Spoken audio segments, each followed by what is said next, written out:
Is Elementor not showing in starter templates? Then this video is for you.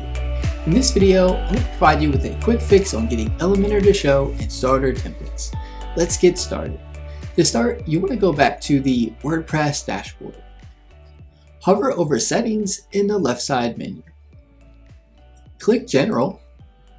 Scroll all the way down to the bottom to where you see Starter Templates. You'll see this disable Elementor Page Builder Templates in Starter Templates.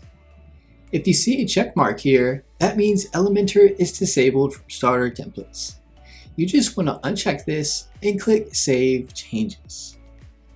If this was already unchecked, stay tuned as I'll cover what to do shortly. Next, click Plugins in the left side menu. Find Starter Templates and click Get Started underneath it. Choose the Classic Starter Templates option. You'll now see Elementor showing as an option. From this page, if you click up here in the top right from the dropdown, you'll see Elementor showing as well, where you can select it. If the Disable Starter Templates option was already unchecked on this page, here's what to do. Click the Plugins tab in the left side menu. You want to find a hosting onboarding plugin that might be installed. Sometimes a hosting provider will have Elementor disabled through this plugin. As an example, this site is hosted with Hostinger.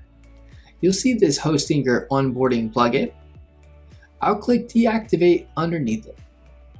I'll now click Get Started on the Starter Templates plugin. I'll click the Classic Starter Templates option.